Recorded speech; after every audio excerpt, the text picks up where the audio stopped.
السلام علیکم مدنیز، کیسے ہیں آپ سب؟ میں بلال اور آپ دیکھ رہے ہیں میرا یوٹیوب چینل نور ٹی وی اٹک۔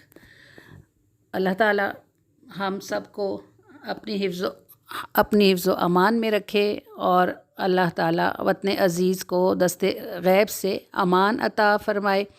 اللہ پاک اپنے اسم خاص اسم اللہ کی برکت سے پاکستان کو خاص عافیت نصیب فرمائے۔ جمعے کا دن ہے آج، اور آپ کو معلوم ہے کہ جمعۃ المبارک ہے، خاص دن ہے۔ خصوصی طور پر درود پاک پڑھنے والوں پر رحمتیں نازل ہوتی ہیں، کیونکہ رسول اللہ صلی اللہ علیہ وآلہ وسلم نے اس خواہش کا اظہار فرمایا ہے کہ مجھ پر جمعے کے چمکتی دمکتے دن اور جمعے کی چمکتی دمکتی شب میں مجھ پر کثرت کے ساتھ درود پاک پڑھا کرو۔ میں نے سوچا کہ آج درود پاک ہی کی بات کر لی جائے کہ اس کی نسبت نصیب ہو جائے، حضور کی نسبت نصیب ہو جائے۔ یعنی آپ سمجھیں کہ درود میرے اور میرے آقا کریم کے بیچ میں، امت اور رسول امت کے بیچ میں ایک واسطہ ہے، ایک ذریعہ ہے۔ جیسے آپ چینی، پانی، آگ سب موجود ہو، لیکن آپ کے پاس دیگچی نہ ہو، فرائنگ پین نہ ہو، تو آپ چائے نہیں بنا سکتے۔ کیونکہ آگ سب چیزوں کو ڈائریکٹ جلا دے گی۔ درمیان کا واسطہ ضروری ہوتا ہے، جو تپش کو موزوں حد تک وصول کرے اور پھر باقی چیزوں تک پہنچائے کہ نفع بخش ہو جائے۔ سمجھنے کے لیے ہے یہ مثال، یہ درود پاک بیچ کا واسطہ ہے، اور یہ میرے اور میرے آقا کریم کے بیچ میں، آپ کے اور آپ کے آقا کریم کے بیچ میں۔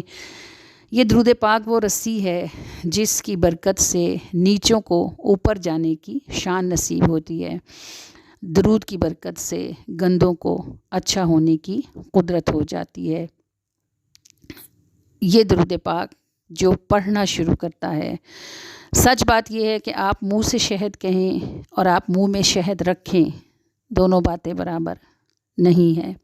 منہ سے شہد کہنے سے منہ میٹھا نہیں ہوتا، جبکہ شہد منہ میں رکھنے سے منہ میٹھا ہو جاتا ہے۔ اسی طرح درود پاک کی فضیلتیں بیان کرنے اور سن لینے سے درود پاک کا فیض نصیب نہیں ہوتا۔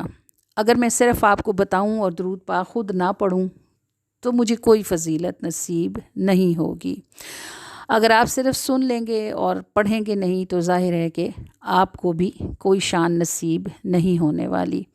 اللہ پاک ہمیں رسول اللہ صلی اللہ علیہ وآلہ وسلم کی قریب ترین نسبت نصیب فرمائے کہ نسبتیں نار کو گلزار کیا کرتی ہیں۔ اللہ تعالی ہمیں نصیب کرے۔ آپ کو معلوم ہے نا، پل صراط سے اترتے ہی سب لوگ جنت میں داخل نہیں ہوں گے، بلکہ جنت کے دروازے پر پل صراط سے اتر کے ایک کھلا میدان ہوگا جس میں سارے امتی کل جنتی جمع ہوں گے۔ اور نبی پاک صلی اللہ علیہ وآلہ وسلم کہاں ہوں گے؟ آپ پل صراط پر کھڑے ہوں گے، اور آپ نے ارشاد فرمایا کہ میں اس وقت تک پل صراط سے نہیں اتروں گا جب تک میرا آخری امتی بھی پل صراط سے نہیں اترے گا۔ سارے جنتی جب پل صراط سے اتریں گے تو وہ ایک میدان میں جمع ہوں گے۔ اس میدان کے سامنے جنت کا مین گیٹ ہوگا۔ اس میدان میں نبی پاک تب تشریف لائیں گے جب آپ کا آخری جنتی امتی بھی پل صراط سے اترے گا۔ بہت بھیڑ ہوگی، اولین و آخرین جمع ہوں گے۔ اس بھیڑ کے عالم میں رسول اللہ مہمان خصوصی ہوں گے۔ اور میرے آقا کی ایک حدیث یہ بھی ہے کہ جنت کے دروازے پر میرا کندھا اس شخص کے کندھے کے ساتھ ٹکرائے گا جس نے دنیا میں مجھ پر درود پاک کی کثرت کی ہوگی۔ یعنی درود پاک پڑھنے والا آقا کریم صلی اللہ علیہ وآلہ وسلم کے قرب میں ہوگا، VIP ہوگا، کیونکہ VIP کے قرب میں ہوگا۔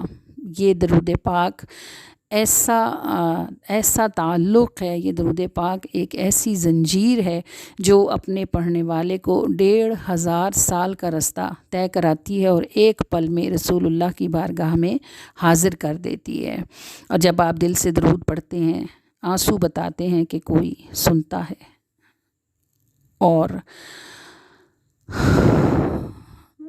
اگر آپ کام کاج کرتے ہوئے اس درود پاک کو پڑھیں تو بھی یہ رد نہیں ہوتا۔ آقا کریم صلی اللہ علیہ وآلہ وسلم فرماتے ہیں کہ محبت کرنے والوں کا درود میں خود سنتا ہوں، کیونکہ دل کو دل سے راہ ہوتی ہے۔ اور میرے آقا کریم صلی اللہ علیہ وآلہ وسلم کی ایک حدیث پاک ہے کہ میرا جو بھی امتی وہ مرد ہو یا عورت، وہ مجھ پر دن میں 1000 مرتبہ درود پاک پڑھے گا تو اس وقت تک اس کو موت نہیں آئے گی جب تک کہ وہ اپنا جنت والا گھر نہیں دیکھ لے گا۔ یعنی آپ کے جنت والے گھر کی سیڑھی ڈائریکٹ آپ کے دنیا والے گھر کے صحن میں اترتی ہے اور آپ اس سیڑھی سے اپنے جنت والے گھر میں جا سکتے ہیں۔ میں نے متنیز جب یہ حدیث سنی تو میں نے اس پہ عمل کرنے کی کوشش کی۔ میں نے سوچا یہ آسان رستہ جنت میں جانے کا اپنی بہنوں کو کیوں نہ بتاؤں۔ تو اللہ کی رحمت کے سوا امید اور کس چیز پر ہے ہمیں، اور درود پاک پڑھنا رحمت کے اترنے کا سبب ہے۔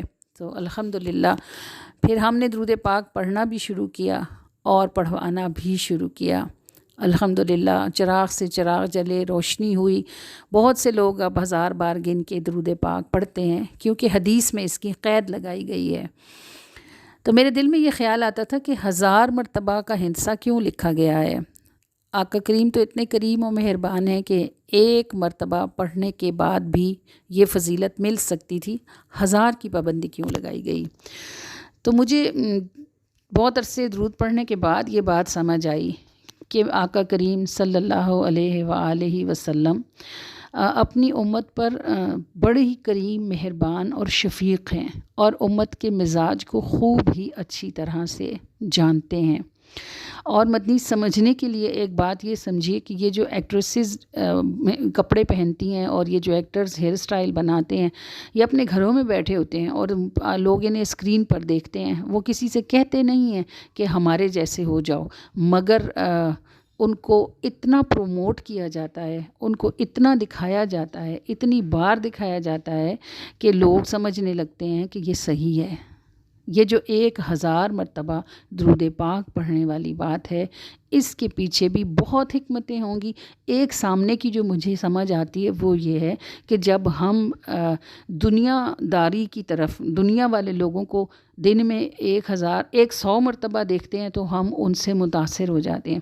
تو جب ہم رسول اللہ صلی اللہ علیہ وآلہ وسلم پر 1000 مرتبہ روز درود پاک پڑھیں گے تو ہمارا دماغ نہیں، ہمارا دل متاثر ہوگا، ہمارا جسم نہیں، ہماری روح متاثر ہوگی۔ اور یہ جو تکرار ہوتی ہے نا، اس کی اپنی ایک اہمیت ہوتی ہے۔ یہ تکرار جو ہوتی ہے یہ ماحول کو تبدیل کر دیتی ہے۔ وہ کہتے ہیں نا کہ جو پتھر پر پانی مسلسل پڑتا رہے تو اس میں سوراخ کر دیتا ہے نا، تو دل تو بڑا نرم و نازک ہے۔ جب 1000 مرتبہ روز درود پڑھیں گے تو کوئی نہ کوئی دروازہ ضرور کھلے گا، گرد ہٹے گی، میل چھٹے گی، اور دل کے پتھر میں ضرور سوراخ ہوگا، روشنی ضرور اندر داخل ہو جائے گی۔ تو یہ جو اللہ تعالیٰ ہم سب کو اس بات کو سمجھنے کی توفیق عطا فرمائے۔ آپ کوئی بھی درود پڑھیں، ہم تو درود خضری پڑھتے ہیں الحمدللہ، صلی اللہ علی حبیبہ محمد وآلہ وسلم۔ آپ اگر اس درود کے سوا کوئی پڑھتے ہوں، اول آخر درود ابراہیمی لیں، بیچ میں کوئی بھی چھوٹا درود لے لیں، تو 20 منٹ لگتے ہیں مدنیس، بہت وقت نہیں لگتا، 20 منٹ، آدھا گھنٹہ لگتا ہے، جس میں ہم 1000 مرتبہ گن کے درود پڑھ لیتے ہیں۔ بس کام کو مستقل مزاجی سے کرنے کی ضرورت ہے۔ آپ جب 1000 مرتبہ آج درود پڑھیں گے تو آپ اپنے جنت والے گھر کی پہلی سیڑھی پر آج قدم رکھ دیں گے۔ جب کل پڑھیں گے تو دوسری سیڑھی پہ چڑھ جائیں گے، اگر پرسوں پڑھیں گے تو تیسری سیڑھی پر، اور آپ سوچتے جائیں کہ ہر دن آپ ایک سیڑھی پر چڑھتے جائیں گے، یہاں تک کہ جس وقت آپ کی مہلت ختم ہوگی، جس وقت ہمارے مرنے کا وقت آئے گا، تو جنت والے گھر کو کھینچ کر ہم سے قریب کر دیا جائے گا اور ہمیں دکھا دیا جائے گا کہ یہ ہمارا ٹھکانہ ہے۔ اب دیکھیں کتنا آسان رستہ ہے اور کس قدر سیدھا اور صاف عمل ہے، نہ کہیں جانے کی ضرورت، نہ کسی کو کچھ بتانے کی ضرورت، بس درود پاک پڑھتے رہیے اور درود پاک کی برکت سے آگے چڑھتے رہیے۔ اور آپ نے وہ جو ہمارے سکھر والے بھائی تھے، فاروق ان کا نام تھا، ان کا واقعہ آپ نے سنا ہوگا، نیٹ پہ آیا تھا کہ وہ سخت بیمار ہوئے تو ان کے بیٹوں نے ان کے لیے کفن دفن کا انتظام شروع کر دیا۔ انہوں نے بیوی سے پوچھا کہ بچے کہاں ہیں، تو بیگم صاحبہ نے بتایا کہ وہ مصروف ہیں۔ باپ تھے، سمجھ گئے کہ مصروفیت کیا ہو سکتی ہے، تو انہوں نے بچوں کو بلایا اور ان سے کہا کہ ابھی میں نہیں مرتا، ابھی مجھے صحت ہو جائے گی۔ تو بچے بڑے شرمندہ ہوئے، تو باپ نے کہا کہ شرمندہ نہ ہو، مجھے خوشی ہوئی کہ آپ نے ذمہ داری کا احساس کیا، لیکن میں آپ کو بتا رہا ہوں کہ ابھی میری موت نہیں ہے، جب مروں گا تو آپ کو بتاؤں گا۔ تو پھر کچھ عرصے وہ زندہ رہے، صحت کی حالت میں رہے، پھر بیمار ہوئے، تو پھر بچوں سے کہنے لگے اب تیاری کر لو، میں نے بچنا نہیں ہے، حالانکہ وہ اتنے زیادہ بیمار نہیں تھے۔ تو بچے بڑے حیران ہوئے، انہوں نے کہا ابا جی آپ کو کیسے پتہ چل جاتا ہے کہ ابھی آپ بچیں گے اور ابھی نہیں بچیں گے؟ انہوں نے کہا میں نے جوانی میں کسی درس میں، کسی خطبے میں، کسی خطیب صاحب سے یہ حدیث سنی تھی کہ جو کوئی 1000 مرتبہ روز درود پڑھے گا اس وقت تک نہیں مرے گا جب تک کہ وہ اپنا جنت والا گھر نہیں دیکھ لے گا۔ تو پہلے جب میں بیمار ہوا تھا تو مجھے جنت والا گھر نہیں دکھایا گیا تھا، لیکن ابھی میں دیکھ چکا ہوں، اور اس کا مطلب ہے کہ بس اب میرا وقت ختم ہے، اور پھر واقعتاً ان کی وفات ہو گئی۔ اس طرح کی جو باتیں ہوتی ہیں وہ یقین دہانی کے لیے ہوتی ہیں، کیونکہ بہت سے لوگ ایسے ہوتے ہیں جو بات سن کے گزر جاتے ہیں اور انہیں اعتبار نہیں ہوتا، حالانکہ بات کسی عام شخص کی نہیں ہو رہی ہوتی، ان کی بات ہو رہی ہوتی ہے جن کو اللہ پاک فرماتا ہے وَمَا يَنطِقُ عَنِ الْهَوَىٰ إِلَّا يُوحَىٰ، کہ محبوب تو اپنی مرضی سے کچھ بولتے ہی نہیں، وہ تو بس وہی کہتے ہیں جس کا ہم ان کو وحی کرتے ہیں۔ تو آقا کریم صلی اللہ علیہ وآلہ وسلم سچے اور آپ کا فرمان سچا، بس اللہ تعالی ہمارے دلوں سے شک و شبے دور فرمائے، اور جب ہم ایسی نعمتوں کا ذکر سنیں تو اللہ تعالی ہمیں انہیں جھپٹ کر اٹھانے کی توفیق عطا فرمائے۔ خود بھی درود پاک پڑھیے اور اپنی نسلوں کو بھی درود پاک کی طرف راغب کیجیے۔ دنیا اور آخرت کی ہر نعمت اسی دروازے پر موجود ہے، یہاں ہی آنے والوں کو ملتی ہے، درود کے سوا کسی کو کچھ نہیں ملتا، اور اگر مل جائے تو نہ اس میں خیر ہوتی ہے نہ امان ہوتی ہے۔ اللہ پاک ہم سب کو کثرت اور محبت کے ساتھ درود پاک پڑھتے رہنے کی توفیق عطا فرمائے۔ ویڈیو کو پورا سنا کیجئے، اس کو وقت دیا کیجئے، یہی نفس پر پیر رکھنا ہے۔ لوگ ایسی ویڈیوز کو مکمل دیکھ کر آگے کر دیتے ہیں، سنتے ہی نہیں۔ یہی نفس پر وہ پاؤں رکھنا ہے جس کا اگلا قدم جنت میں ہوتا ہے، جی چاہے یا نہ چاہے اپنے آپ کو کھینچ کر لائیں اور اللہ اور رسول کی بات کو بیٹھ کر سنیں۔ آج آپ اپنے اوپر زبردستی کریں گے، کل اللہ کو آپ کی یہ ادا پسند آ گئی تو اللہ تعالیٰ آپ کا دل اس کے لیے کھول دے گا، آپ کو سننے کی توفیق بھی ہوگی اور عمل کرنے پھیلانے کی توفیق بھی نصیب ہوگی۔ تو آپ اپنے اس ویڈیو کو لائک کیجئے گا، شیئر کیجئے گا، اور اپنی کمنٹس سے ضرور ہمیں آگاہ کیجیے گا۔ اپنا بہت خیال رکھیے گا، اپنے اس چینل کا بھی، اور اپنی دعا میں ہمیں بہت یاد رکھیے گا۔ اللہ کریم ہم سب کا حامی و ناصر ہو، اور اللہ کریم پاکستان کی خیر کرے، اللہ تعالیٰ پاکستان والوں کی خیر کرے، اور اللہ کریم درود پاک کی برکت سے ہمیں اور ہماری نسلوں کو دنیا اور آخرت میں سب طرف سے سب طرح کی کامیابیاں عطا فرمائے۔ السلام علیکم ورحمۃ اللہ وبرکاتہ۔